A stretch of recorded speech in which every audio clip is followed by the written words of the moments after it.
Good morning, सत श्री अकाल, आदाब। मैं राहुल साहब आपका स्वागत करता हूं आपके अपने यूट्यूब चैनल पर स्टडी फैक्ट में।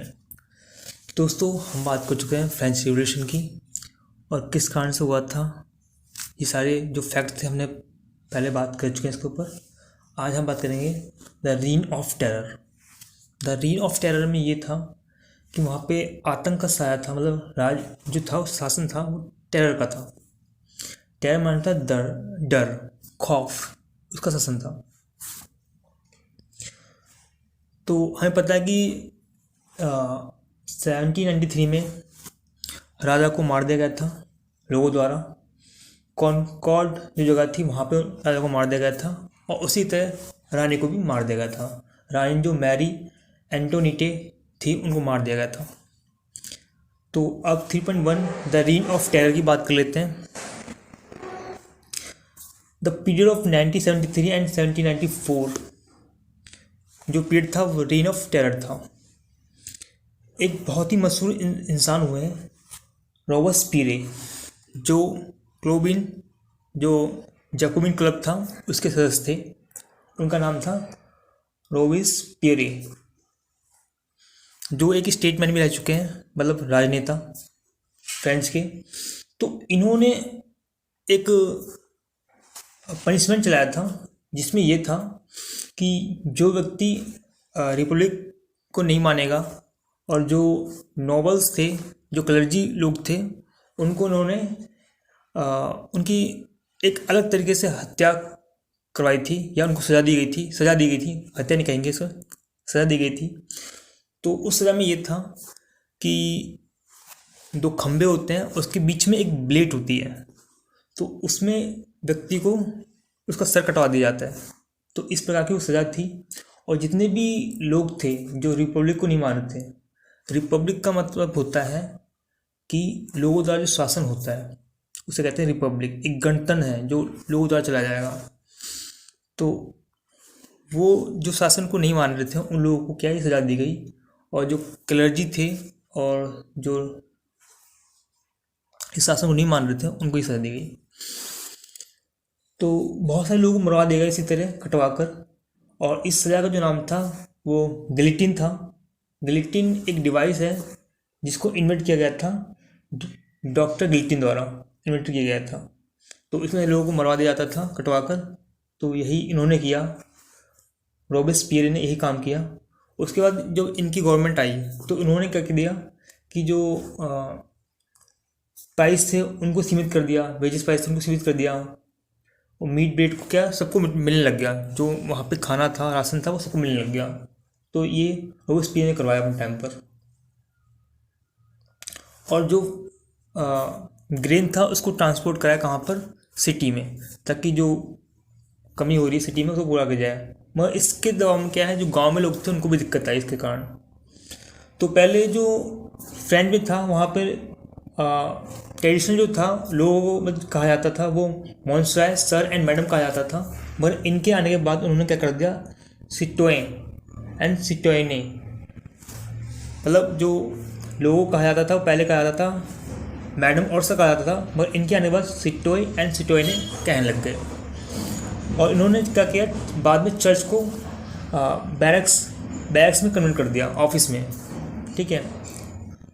उसका रॉबespierre ने जो काम किए थे, उन्होंने लोगों को मरवाया था, गिल्टिन करवाया था बहुत सारे लोगों को। इस सज़ा का नाम गिल्टिन है।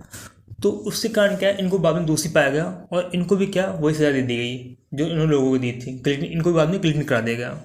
तो एक खौफ का रीजन ऑफ टेरर में यही था कि इन्होंने लोगों को जो निर्मम हत्या कराई है गिल्टिन के माध्यम से। ठीक है। तो इसी को कहा गया है रीन ऑफ टेरर इनके टाइम पर। ठीक है।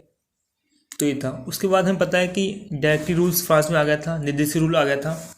अब लोगों के द्वारा जो रिपब्लिक थी, जो जनता चुनी जाएगी वो लोगों द्वारा चुनी जाएगी, और जो गवर्नमेंट काम करेगी वो लोगों के फेवर नहीं करेगी ज़्यादातर।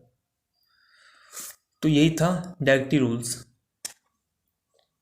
इसके बाद बात करते हैं टाइटल 4 है, डिड वुमेन हैव रिवोल्यूशन, क्या वुमेन्स ने रिवोल्यूशन में रिवोल्यूशन किया था। हाँ, महिलाओं की भूमिका थी, मगर उस तौर पे नहीं थी जिस प्रकार से पुरुषों ने इसमें भागीदारी की थी। तो वुमेन्स ने भी अपने लिए क्या राइट्स का मांग करना शुरू कर दिया था। इस वाले टाइटल में तो यही है, जिसमें महिलाएं जो मुख्य रूप से काम करती थी वो ये करती थी कि वो कपड़े धोने का, घरों में काम कर देती थी, लॉन्ड्री का काम कर देती थी, ठीक है, घर की टेक केयर करती थी। जो महिलाएं काम करती थी वो भी क्या, उनको भी क्या है, पानी लाना पड़ता था, उनको भी बच्चे की सेवा करनी पड़ती थी, फैमिली देखनी पड़ती थी, ये सारे काम करती थी औरतें।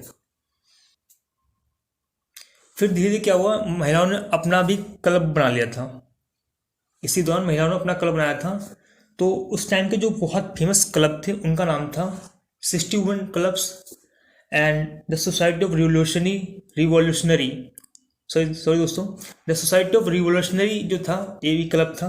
तो ये कुछ क्लब थे जब जो फेमस थे उस टाइम पर। तो इन क्लब्स की यही मांग थी कि जो महिलाओं को जो क्या है इतने अधिकार नहीं मिले जितने पुरुषों को मिले हैं, जितनी सत्ता पुरुषों को मिली हुई है, जितने अधिकार पुरुषों को मिले हुए हैं उतनी वुमेन्स को नहीं मिली हुई है। तो इसीलिए क्लब के निर्माण हुए ताकि महिलाओं के जो अधिकार है उनकी क्या मांग की जाए। तो महिलाओं ने भी अपने रिप्रेजेंटेटिव गवर्नमेंट भेजने चाहते थे ताकि महिलाओं का जो इंटरेस्ट है उनको इंश्योर किया जाए। तो जो बाद की गवर्नमेंट आई है, अली जो ईयर में गवर्नमेंट आई है, उन्होंने क्या है किया कि बहुत सारे रिवोल्यूशनरी चेंज कर दिए। जैसे क्या है, जैसे वुमेन्स की जो लाइफ है उसको क्या है थोड़ा सा चेंज करने की कोशिश करी। जैसे महिलाओं की स्कूलिंग है उसको कंपलसरी कर दिया। अब क्या है, महिलाओं के पहले स्कूलिंग कंपलसरी नहीं थी, उन्होंने पढ़ाया भी नहीं जाता था, उनको खाली उनको सिलाई का काम सिखा दिया जाता था और बस वो ये सब काम करती रहती थी। घर को देखना, घर की लुक आफ्टर करना, बच्चे देखना, पानी लाना, ये काम करती थी। मगर बाद में क्या है, लड़कियों के लिए स्कूलिंग कंपलसरी कर दी गई थी। अब उनको क्या है, मैरिज के लिए फोर्स नहीं किया जा सकता था। अब महिलाओं की अपनी मर्जी है, वो शादी करें, कर सकती हैं या वो फ्री भी रह सकती हैं। और फिर बाद में डिवोर्स का भी एक प्रावधान आया कि आदमी और महिला दोनों ही, इसमें ये था कि आदमी महिला दोनों ही डिवोर्स ले सकते हैं अपनी मर्जी से। और फिर क्या हुआ, वुमेन्स को भी जॉब के लिए ट्रेन किया जाने लगा। पहले इनको ट्रेन नहीं किया जाता था कि जॉब के लिए, कि इनको जॉब मिल जाए कुछ मिल जाए, बस ये घर का ही काम कर सकती थी। मगर बाद में इनको जॉब के लिए भी ट्रेन किया गया। फिर बाद में इन्होंने अपने वोटिंग राइट्स के लिए बहुत ही स्ट्रगल किया, जो कि जाके इनको 1946 में फ्रेंच में इन्हें वोट देने का अधिकार मिला। तो बहुत ही स्ट्रगल के बाद इनको 1946 में क्या हुआ कि वोटिंग देने का अधिकार मिला। तो यही था इस टाइटल में, डिड वुमेन हैव रिवोल्यूशन। तो इस तरह से जो क्रांति हुई थी, वुमेन से अपने अधिकार मांगे इस तरीके से, ठीक है। तो यही है इसके अंदर। तो बाकी का हम अगले नेक्स्ट वीडियो में देखते हैं। पढ़ते रहिए, हंसते रहिए और खुश रहिए।